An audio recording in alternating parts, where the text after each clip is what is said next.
स्वयंवर काली कर हनुमान स्वयंवर तुम्हें देखीच खाली देखी दो तापर आप छाड़ आज्ञा जो जनक राजा मंत्र या देखे रामचंद्र बालक मान विदा नहीं आसी प्रभु ये विश्वामित्र पाठ कर गुरु को पाद तले प्रणिपात कले गुरु कहले राम लक्ष्मण मिथिलापुर देख ना आज्ञा रात्र दापन कले सका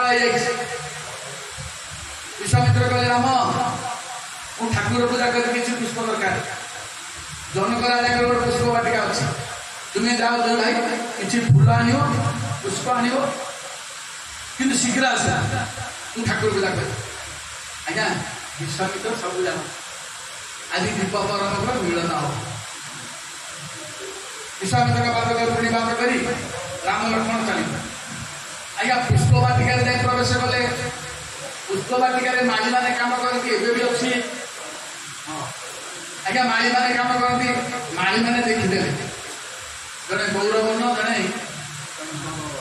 श्यामल वर्ण हंसर पकड़ विचार इनके 15 पकाते तो पाए ना ये आसी पचार तुम्हें किए दशरथ बड़ पुआ राम लक्ष्मण बड़े आश्चर्य पुष्पचरण पे आस आम पुष्प टीका बुले देखू जिते मन इच्छा फुल तोड़ी आज्ञा पुष्प बाटिका देखईदे माली मैंने दर्शन कले भारी खुशी राम लक्ष्मण पुष्पचरण कले खरा पड़ुची आज्ञा इत अवसर राम लक्ष्मण पुष्पचरण करूँ एणे हो राति पाइले स्वयंवर शुणिया डाकिले बोले माँ सीता काली राति पाइले स्वयंवर हम वो वीर पुरुष धनु को जदि गुण दौद भांगीगला ताकू भी बाहर कर जा जा गिरिजार पूजा दे कर मंगल सखी मान नहीं जा ये फूल उद्यान भर जो पुष्करणी अच्छी गिरिजा मंदिर पाखे लगी ये पूजा कर आसो काली जहाँ हम हो आज्ञा माँ को कथा सीता कौन कले 4 जन सखी को धरी पूजा स्थल धरी जाई पहुँचले पुष्करणी कूल स्नान पुष्करणी स्नान सारी गिरिजा मंदिर जा पहुँचे राम लक्ष्मण पुष्पचरण कर जय जय जय गिरी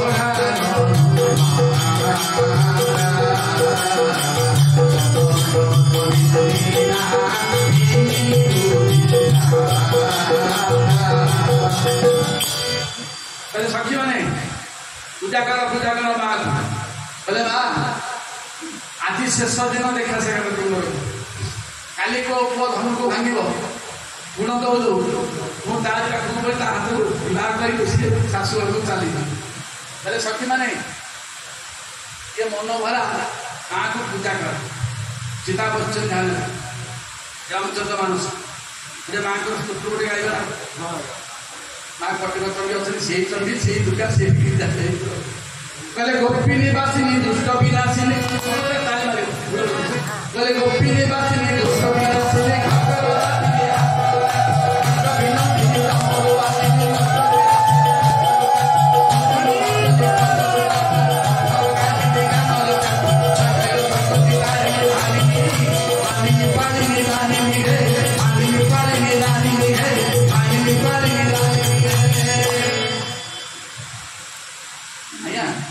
सीता 3 जन सखी प्रार्थना कर गोटे चंचलिया सखी आज्ञा समस्त कौन मंदिर गले पूजा कर ये पूजा करूँ ये सीता तो काली पड़े शाशु घर मुझे बस जाऊँगी ये जनक राजा पुष्प बाटिका मुझे देखी कौन भारी बहुत सुंदरिया मुझे देखी आसे आज्ञा प्रिय बंदा बोली से सखी जाइए पुष्प बाटिका पहुँचा ये राम लक्ष्मण तुम्हें पुष्पचरण कर नजर पड़गला वीरभद्रा सखी विचार कला ଆରେ ଆଗରେ ଯୋଉ ବିରଟି ଆସୁଛି ଯୁବକ ସୁନ୍ଦରିଆ ଇଏ ଆମ ସୀତାଙ୍କ ସହିତ ସମାଜ କରିବା ମନେ ମନେ ବିଚାର କଲା ଇଏ ସୀତାଙ୍କ ସହିତ ସମାଜ କରିବା ଆମ ସୀତା ଯଦି ଆଗକୁ ବାହାରେ ତାହେଲେ ଯୋଡ଼ିଟା ଠିକ ବୋଲେ ଯଦି ସୀତା କହିଦେବି ଆଉ ଦୌଡ଼ିଗଲା କହିଲେ ରାଜଜେମା ରାଜଜେମା ରାଜଜେମା ସୀତା ପକ୍ଷକୁ କହିଲେ କଣ ଲାଗିଲେ ଆରେ ତୁ କଣ ମାଆଙ୍କୁ ପୂଜା କରୁନୁ କହିଲେ ନାଇଁ ମ ମୁଁ ଟିକେ ଚଞ୍ଚଳିଆ ସେଠି ତୁ କଣ ପୂଜା କରିବି ଯାଇଥିଲି ପୁଷ୍ପବାଟିକା ବୁଲିବାକୁ ମୁଁ ଦେଖିକି ଆସିଲି 2 ଜଣ ବୀର ଜଣେ ଶ୍ୟାମଳ ବନ ଜଣେ ଗୌରବନ ଏ ଆଗରେ ଯୋଉ ବୀରଟି ଥିଲା ଶ୍ୟାମଳ ବନ ନଜର ପଡ଼ିଗଲା ତାରି ଉପରେ କୋଟି କନ୍ଦର୍ପ କାନ୍ତିକି ଦିନି କରି ତାଙ୍କର ରୂପ ରାଜଜେମା ମୁଁ ଭାବିଲି ଆମ ରାଜଜେମାଙ୍କ ପାଇଁ ସିଏ ସମାଜ କରିବା ବଡ଼ ତୋତେ କିଛି ଜଣ ତୁ ବସ ଆରେ ମା ଇଏ ରାଜଜେମା ମତେ କାହିଁ ଗାଳି କରୁଛି ଚାଲ ଦେଖିବ ଆଜ୍ଞା ସେଇଠି ସୀତାଙ୍କ ଛନ ଛନ ହେଲା ମନେ ମନେ ବିଚାର କଲେ ନାରଦ ମତେ କହିଦେଲେ ପୁଷ୍ପବାଟିକାରେ ଯାହାକୁ ଦେଖିବୁ ସେଇ ତୋର ବରପାତ୍ର ଚାଲୁ ସଖୀ ଆଜ୍ଞା ସେ ପହଞ୍ଚିଲେ ଆଜ୍ଞା ଇଦ ଅବସରରେ ପୁଷ୍ପ ଚୟନ କରି ଟିକେ ଖରା ହଉଛି ରାମ ଲକ୍ଷ୍ମଣ ଗୋଟେ ବୃକ୍ଷ ଉହାଡ଼ରେ ଛିଡ଼ା ହେଇଥିଲା ସୀତା କହିଲେ ସଖୀ ଆରେ କାହିଁ ସେ ବୀର ପୁରୁଷ କହିଲେ ଏଇଠି ମୁଁ ଦେଖିକି ଗଲି କୁଆଡ଼େ ଅତର୍କାନ ହେଇଗଲେ କି ଆଜ୍ଞା ସିଏ ଏପଟ ସେପଟ ଟିକେ ଅନଉଛନ୍ତି ରାମଚନ୍ଦ୍ରଙ୍କ ନଜର ସୀତାଙ୍କ ଉପରେ ପଡ଼ିବ ଆଜ୍ଞା ରାମଚନ୍ଦ୍ର ଜାଣିଛନ୍ତି ଇଏ ହେଉଛନ୍ତି ସୀତା ଜନକରାଜଙ୍କର ଝିଅ ପାଳିତା କନ୍ୟା ଆଜ୍ଞା ଏଇଠି ଜୀବ ପର୍ବଙ୍କ ମିଳନ ପ୍ରଭୁ ଜାଣିଲେ ସୀତା ଲକ୍ଷ୍ମୀ ବିଚାର କଲେ ଗୋସ୍ୱାମୀଙ୍କ ଲେଖା ଏପଟେ ଗାଇଗଲା କହିଲେ ସୁନ୍ଦର ତାଙ୍କ ଭୂ ସୁନ୍ଦର କରି ଛବି ଗୃହ ଦିବ ଶିକ୍ଷା କରୁ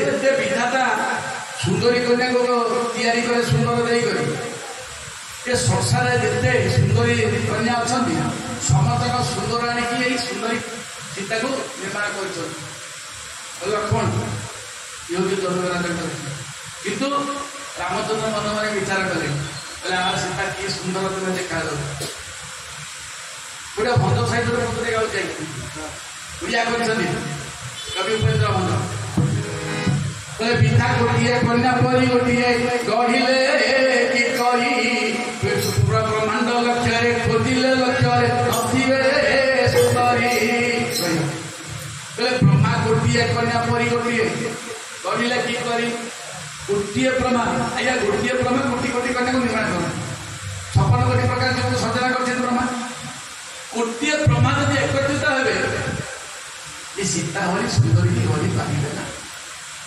ରାମଚନ୍ଦ୍ର ବିଚାର କଲେ ମନେ ମନେ ବିଚାର କଲେ ଲକ୍ଷ୍ମଣ ଡେରି ହେଇଯିବ ଗୁରୁଦେବ ରାଖିବେ ଚାଲ ପୁଷ୍ପ ନେଇକି ପଳେଇବ ଆଜ୍ଞା ଯେତେବେଳେ ଲଙ୍କା ୱାର୍ଡରୁ ଫେରିଲେ ବାହାରି ପଡ଼ିଲେ ନା ମୁଁ ସଂସ୍କୃତ କରିକି ନେଉଛି କ୍ଷମା କରିବି ଏଇଟା ଭାବିଲେ କେତେ ପୁଅ ପାଇ ଅଛି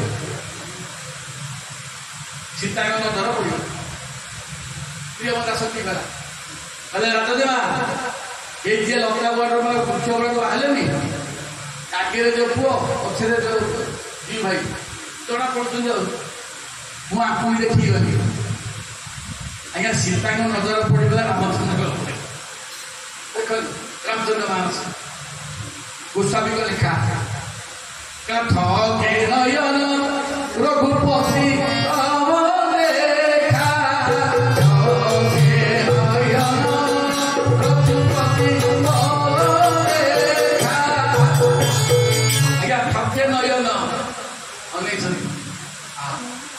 ଅପୂର୍ବ କାନ୍ତି ଗୋଟି କନ୍ଦର୍ପ କାନ୍ତି କରି ଏଠି କରି ଆଜ୍ଞା ସୀତା କଣ ଜାଣିନାହାନ୍ତି ସେ ଦ୍ୱିତୀୟ ଲକ୍ଷ୍ମୀ ଆଉ ରାମଚନ୍ଦ୍ର ରୂପ କହିଲେ ବର୍ଣ୍ଣନା କରୁଛୁ ଆଜ୍ଞା ତାକୁ ଯଦି ନ କଲେ ଗୋଟେ ଅଡୁଆ ହେଇଯିବ ତା ମନେ ମନେ ବିଚାର କଲେ ଗୋଟେ ନାରଦ କହିଦେଲେ ପୁଷ୍ପବାଟିକାରେ ସେ ଯାହାକୁ ଦେଖିବ ସେଇ ତୁମର ବର ଆଜ୍ଞା ରାମ ଲକ୍ଷ୍ମଣ ଫେରି ଆସିଛନ୍ତି ବହୁତ ପ୍ରକାର ଛାଡ଼ି ସଂସ୍କୃତ ମୋତେ କ୍ଷମା ଦେବେ ଇଏ 3 ରାତିର ପାଠ ବୁଝିପାରୁନ ମୁଁ ଖାଲି ସଂସ୍କୃତ ନେଇଯାଉଛି ଫେରି ଆସିଲେ ସୀତା କ'ଣ କଲେ ପୁଣି ଗିରିଜା ପାଖକୁ ଗଲେ ମାଙ୍କ ପାଖ ବନ୍ଦନା କଲେ କହିଲେ ବିନୟୀ ପ୍ରେମ ବସ ଛାଇ ଭବାନୀ ହସି ମାର ମୂରତି ମୁସ୍କାନି ଶ୍ରୀରାମ ଜୟ ରାମ ଜୟ ଜୟ ରାମ ଶ୍ରୀରାମ ଜୟ ରାମ ଜୟ ଜୟ ରାମ ଶ୍ରୀରାମ ଜୟ ରାମ ଜୟ ଜୟ ରାମ ଶ୍ରୀରାମ ଜୟ ରାମ ଜୟ ଜୟ ରାମ ମାଙ୍କୁ ଡାକିଛନ୍ତି ଆରାଧନା କରିଛନ୍ତି ଖସି ଗଲା ଫୁଲମାଳ ଖସିଲା ମା ମାନେ ଭାଇମାନେ ବସିଛ ଆପଣ ଯାଇଛନ୍ତି ମନ୍ଦିର ଯଦି ଫୁଲ ଖସିଲା ତାକୁ ଏଇଟା ନିଶ୍ଚିତ ଫୁଲମାଳ ଖସିଲା ମାଙ୍କ ହାତରେ ପଡ଼ିଲା ସୀତାଙ୍କ ହାତରେ ସୀତା ଜାଣିଲେ କହିଲେ ମା ତୁମେ ପ୍ରକୃତରେ ମା ଗୋଟିଏ ପଦ ଡାକନ୍ତୁ ମାଙ୍କୁ ଶେଷ ଗୋଟିଏ ପଦ ଡାକନ୍ତୁ ତାପରେ ସେ ଚାଲିଥିଲେ କହିଲେ ମା ତୁମେ ଚଣ୍ଡୀ ପ୍ରଚଣ୍ଡୀ ଦୁର୍ଦଣ୍ଡୀ ଆଦର୍ଶ ଦେଇ କର ବୈଷ୍ଣବ ବିଶ୍ୱଜନୀ ମା କ'ଣ ବନ୍ଦନା କରିବି କହିଲେ ଚଣ୍ଡୀ ପ୍ରଚଣ୍ଡୀ ଦୁର୍ଦଣ୍ଡୀ চণ্ডকে সমা চণ্ডী চণ্ডী প্রচণ্ডী দুর্দণ্ডী চণ্ডকে সমা চণ্ডী চণ্ডী প্রচণ্ডী দুর্দণ্ডী চণ্ডকে ডাকুছি উন্ডীমা চণ্ডকে ডাকুছি উন্ডীমা উন্ডী খণ্ডী দেবী চণ্ডী চণ্ডী প্রচণ্ডী দুর্দণ্ডী চণ্ডকে সমা চণ্ডী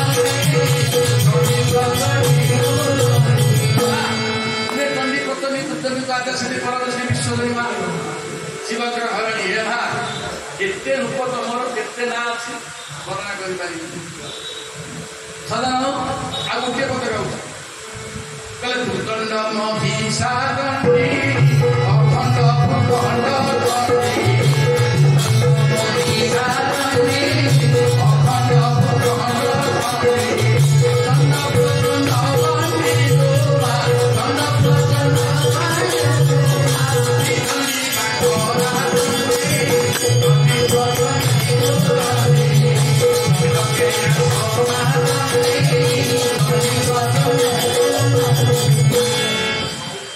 ଆରାଧନା କଲେ ସଖୀ ଚାଲ ଫୁଲମାନଙ୍କୁ ଧଇଲେ ମା ମାନେ ଧଇଲେ ଚାଲିଲେ ସେ ପହଞ୍ଚିଗଲେ ରାଜ ଭବନ ଜନକ ରାଜା କ'ଣ କଲେ ଖାଲି ସ୍ୱୟଂବର ହବ ଆସିଲେ ନିଜେ ଜନକ ବିଶ୍ୱାମିତ୍ର ପାଖରେ ପ୍ରବେଶ କଲେ ମା ଆପଣଙ୍କ ନିମନ୍ତ୍ରଣ ରହିଲା କାଲି ଧନୁଭଦ୍ର ଯିବେ ନିଜେ ବିଶ୍ୱାମିତ୍ର ପଚାର କହିଲେ ଜନକ ଆଚ୍ଛା କେତେ କେତେ ରାଜ୍ୟ ରାଜ୍ୟରେ ତୁମେ ନିମନ୍ତ୍ରଣ କରିଛ କହିଲ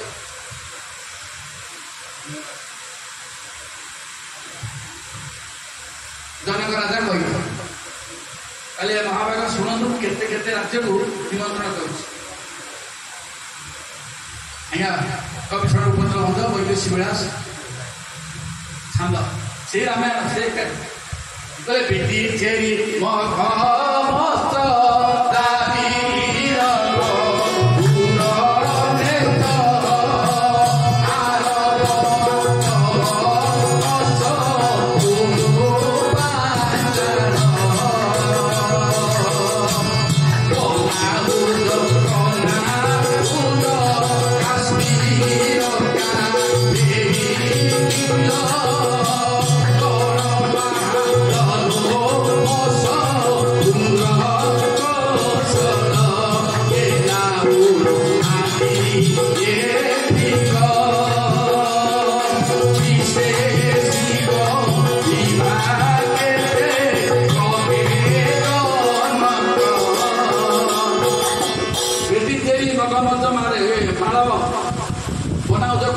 ସବୁ ରାଜ୍ୟ ନିମନ୍ତ୍ରଣ ଦେବ ଏଇଠି ବିଶ୍ୱାମିତ୍ର ପଚାରିଲେ କହିଲେ ଜନକ ଏ ସବୁ ରାଜ୍ୟ ନିମନ୍ତ୍ରଣ କଲ କାହିଁ କୌଶଳ ଦେଶକୁ ତ ନିମନ୍ତ୍ରଣ କରିନ ଅଯୋଧ୍ୟାରେ କାରଣ କ'ଣ ଆଜ୍ଞା ଟିକେ ମୁଁ ନେଇକି ବସି ପଡ଼ିଲେ ଜନକ ରାଜା କହିଲେ ମୁଁ କାହିଁକି ନିମନ୍ତ୍ରଣ କରିନି ଆପଣଙ୍କ ଆଜ୍ଞା ହେଲେ କହିବି ନା କୁହ ଆଜ୍ଞା ଜନକ ରାଜା ଥରେ ଯାଇଥିଲେ ପାଣି ମିଥ୍ୟା ରାଜ୍ୟର ସୀମା ସୀମା ଅଯୋଧ୍ୟା ସୀମା ଲାଗିଛି।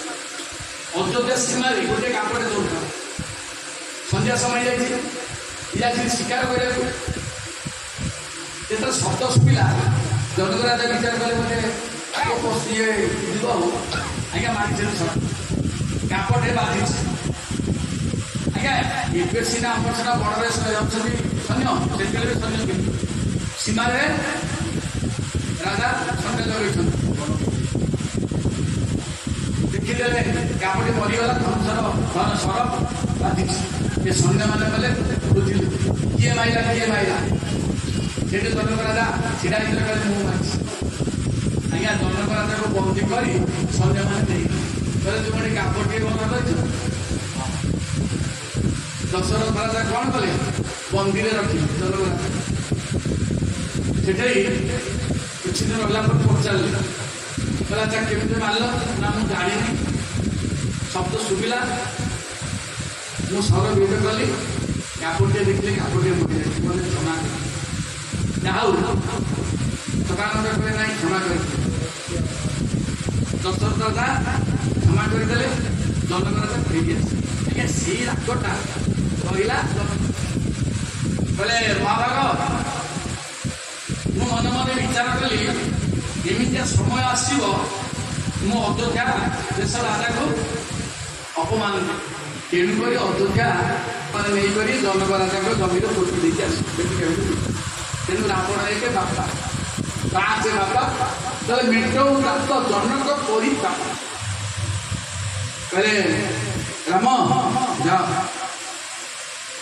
ଆଜି ଜନକ ରାଜାଙ୍କ ଯୋଉ ମନସ୍ତାପ ଅଛି, ଦୁଃଖ ଅଛି, ହରଣ କର। ଗୁରୁଦେବଙ୍କ ଆଦେଶ ହେଲା। ରାମ କ'ଣ କଲେ? ପାଦ ତଳେ ପ୍रणिपात କରି ଚାଲ। ତମେ ନିଦ ହଉଛି କି? ନିଦ ହବ। ହରିକଥା ଶୁଣ, ହରିକଥା ଶୁଣି ନିକଷା ପଳେଇ ଆସିଲା। କହିଲା ହରେ ରାମ, ମୋ ଶୋଇଥିବା ପୁଅକୁ ଉଠେଇକି ତୁ ମାରିଦେଲୁ। ରାମ ସେଠି ହାତ ଯୋଡ଼ିଲେ, କହିଲେ ମା କାଲି କହିଥିଲି ନା ରାମ ଜନ୍ମ ଦଶରଥଙ୍କ ବଡ଼ ପୁଅ ବିଭୀଷଣ ଆଲୋଚନା କରିଛି ନାହିଁ। ତେଣୁ ଦଶରଥଙ୍କର ବଡ଼ ପୁଅ ବିଭୀଷଣ ନିକଷାଙ୍କ ଘର ଜନ୍ମ ରାମଚନ୍ଦ୍ର ଜାଣିଛନ୍ତି। ତେଣୁ କହିଲେ ମା ବୋଲି ସମ୍ବୋଧନ କଲେ। ଆରେ ମୋ ବଡ଼ ଭାଇର ମା ଯିଏ, ମୋର ମା ସିଏ। କହିଲେ ମା ତୁମ ପୁଅ ଶୋଇଥିଲା, ଉଠିଲେ ସୈନ୍ୟମାନେ ମୁଁ ଆସିକି ମୋ ସାଙ୍ଗରେ ଯୁଦ୍ଧ କଲେ, ମୁଁ ଏବେ ବୈକୁଣ୍ଠପୁର ପଠେଇଦେଲି। ଆଜ୍ଞା ସେଇଠାଇ ନିକଷା କହିଲା ରାମ, ଗୋଟିଏ ପୁଅ ପାଇଁ ମା ମାନେ କେତେ ଉତ୍ସାହବ୍ରତ କରନ୍ତି। ବହୁତ ତାଙ୍କ ନର୍କକୁ ଉଦ୍ଧାର କରିବା ପାଇଁ ପୁଅଟିଏ ଦରକାର। ମୋ ଶୋଇଥିବା ପୁଅକୁ ତୁ ଉଠେଇକି ମାରିଦେଲୁ, ମୁଁ ତତେ ଅଭିଶାପ ଦଉଛି। କହିଲେ ମା କ'ଣ ଅଭିଶାପ ଦଉଛ? ଦିଅ, ମୁଁ ଭୁଲ କରିଛି, କ'ଣ କରିବି? କହିଲେ ରାମରେ ତୁ ହରିନା, ତୁ ଜଗତର ନା, ତୁ ପ୍ରଭୁ, ତୁ ବ୍ରହ୍ମ, ତୁ ତ ସବୁ। ମୁଁ ତତେ ଏଇ ଅଭିଶାପ ଦଉଛି, ତୋ ରସ ଯୋଉଠି ପଡ଼ିବ ଆଜ୍ଞା ସମସ୍ତେ ଶୋଇବେନି। କେତେ ଜଣଙ୍କୁ ନିଦ ଆସିବ? ନିଦ ତ ହବ ଆଉ। ନିକଷାର ଅଭିଶାପ ଅଛି, ନିଶ୍ଚିତ ଜଣେ ଜଣ ଶୋଇବ। ଏଇଟା ନିଶ୍ଚିତ ଆଜ୍ଞା, ମୁଁ ଜ୍ଞାନରେ ଲେଖିଦେବି। ଆସିବ ନିଦ, ଅଭିଶାପ କେବେ ଅନ୍ୟଥା ହବ। ନିକଷାର ଅଭିଶାପ ଅଛି ରାମ ପ୍ରତି, କାହାକି ନିଦ ହବ। ବୋଲ ଶ୍ୟାମ ରାମଚନ୍ଦ୍ର ଭଗବାନ କି, ବୋଲ ହର ହର ମହାଦେବ। ପୁରା ଗାଇବି ସୀତା ଇଏ ଯେତେବେଳେ ପ୍ରଥମ କହିଲା ରାବଣ, ମୁଁ ତ ବହୁତ ରାଗୁ, ଶେଷରେ କ'ଣ କଲୁ? ମୁଁ ହାତ ଧରି ପଡ଼ିଲୁ, ମୁଁ ତତେ ଏଇ ଅଭିଶାପ ଦଉଛି, ଯେଉଁଦିନ ତୁ ପରଦେବୀ ବଳାତ୍କାର କରି ତୁ ମରି। ଆଜ୍ଞା ଏ ରାବଣ ଅଭିଶାପ କଥା ନା ବିଜୁ ପୁରାଣ ପରିଷ୍କାର ଲେଖା ସଭାରେ କହିଛି। କହିଲା ମୁଁ ସୀତାକୁ ହରଣ କରିଛି, ସୀତାକୁ ଆଜ୍ଞା ମନ ଧରିକି କହିଥିଲେ ଆପଣଙ୍କ କଥା ଶୁଣିବେ। କହିଲେ ମୁଁ ସୀତାକୁ ହରଣ କରିଛି। କହିଲେ ଜାନା ଆମେ ସୀତା ଜନକ ପ୍ରସୁତା, ଜାନାମି ରାମ ମଧୁସୂଦନ ଦୃଶ୍ୟ, ଜାନାମି ରାମ ଶରଣେ ପଦାଅ, ତଥାପି ସୀତା ଦୋଷ। କାହିଁକି? ମୁଁ ଜାଣିଛି ରାମ ମଧୁସୂଦନ, ସୀତା ଜାଣିଛି ଲକ୍ଷ୍ମୀ ଜନକ ପ୍ରସୁତା। ରାମ ଶରଣ ମରିନି, ତଥାପି ସୀତାକୁ ଦେଖି ନାହିଁ। କାହିଁକି? ସୀତାକୁ ଫେରିଦେଲେ ରାମଚନ୍ଦ୍ର ମତେ ନିର୍ମାଣ କରିବେ ନାହିଁ। ବନ୍ଧ କରି ଆଗରେ ସବୁ ସତ କଥା କହିଦେବା, ଯେତେବେଳେ ମୁଁ ଆଖୁ ଆପଣ ମାନେ କେମିତି ହୁଏ ଖାଲି କହିଛି ସରକାର ସବୁ ସବଳ ଲାଗି 1.5% ବିଦେଶ ମାତ୍ର ଆପଣ କରିବ ତା ପ୍ରମୁଖ ସରକାର 100 ଲକ୍ଷ ଆପଣ ପ୍ଲାନ ନେବେ ଯାଉ ଆଜି ଆପଣ ଦକ୍ଷିଣ ନେଇକି ଚାଲିବେ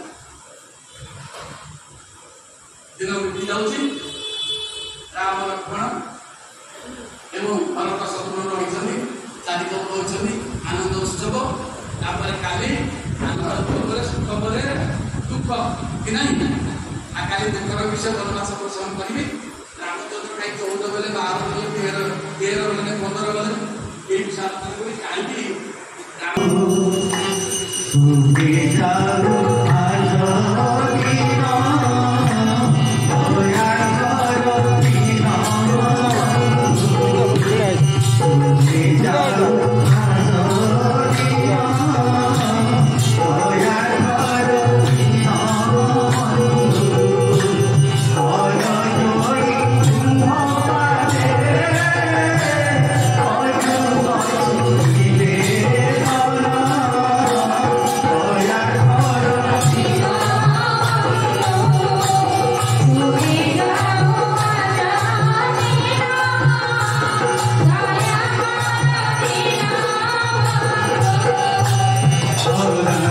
Your